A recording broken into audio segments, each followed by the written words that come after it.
Oi, Rogério, você acredita que você vai ser pai? É incrível. E já pensei nos nomes perfeitos. Se for menino, Adolfo. E se for menina, Ruth. Eu gosto, principalmente de Ruth.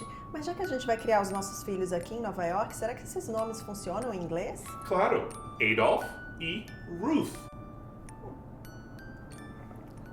Brasileiros que criam os filhos aqui, ou casais mistos, às vezes procuram um nome que funciona nos dois idiomas. Mas não é tão fácil quanto parece. Rogério errou feio aí, porque ninguém aqui se chama Adolf. Lembra Adolf Hitler? E Ruth em inglês tá bom, mas a pronúncia em português soa como uma palavra que significa licor caseiro ilegal em inglês. Eu também tenho experiência nisso. Quase ninguém na América Latina inteira consegue pronunciar meu nome direito. Em espanhol, me chamam de Fes. E em português, vocês me chamam de Sete. Eu prefiro que me chamem do seu amigo gringo.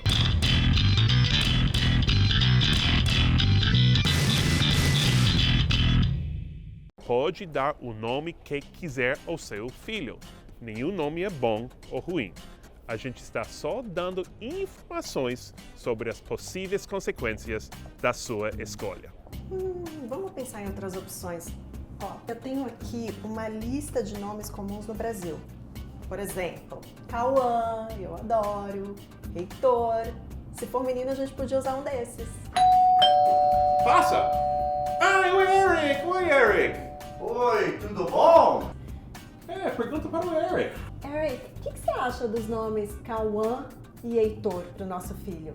Nem entendo o que você está falando. Como você escreve? Não, assim, ó. Caua, hater. Ok, qual o problema com esses nomes? Cauã simplesmente não dá para pronunciar em inglês. Caua parece algo que lembra com tartarugas ninjas. Cauabanga! Cauabanga! E Heitor parece hater em inglês. Seu filho vai apanhar. Mas e se for menina? O que você acha de Isabelle?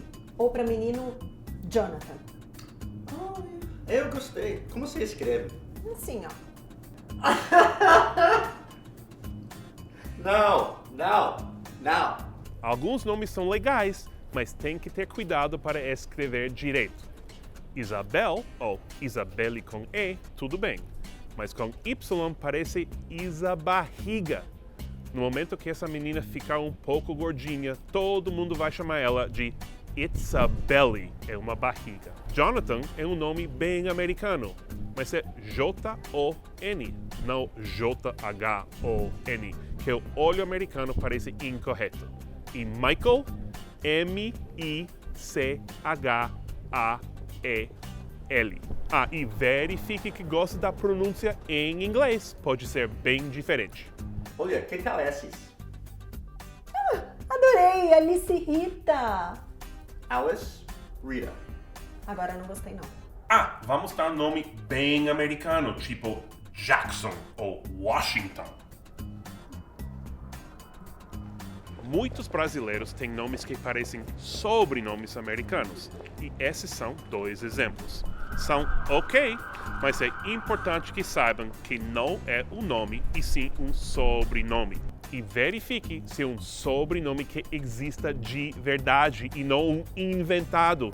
No Nordeste, Eric e eu conhecemos um cara que, quando soube que éramos gringos, nos disse: "Eu tenho um nome gringo, Sodson." Já decidi. Yuri e Olga. Adorei. Seus comunistas? Pelo menos não escolheram Vladimir. Quais nomes a gente recomenda? Para nós, os mais lindos são Eric, ou Eric, Vanessa ou Vanessa, Patricia ou Patrícia e Seth ou Seth.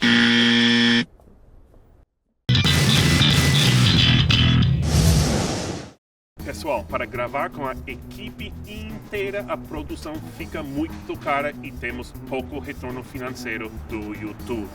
Por isso, inventamos o Amigo Gringo VIP Premium Exclusive International Membership Card para arrecadar fundos para custos de produção.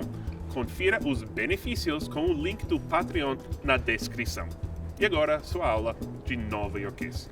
Muitos americanos têm um middle name, um segundo nome, que não usam. Eu sou Seth David Kugel e ele é Eric Emanuel Hinojosa. Muitos brasileiros têm nomes compostos, tipo João Vitor e Maria Rita. Ou seja, para um americano, um brasileiro chamado João Vitor Souza parece ter Vitor como middle name. Como comunicar que o nome composto? Agregar um hífen quando se escreve em inglês. Assim, o americano pode dizer corretamente João Vitor e Maria Rita.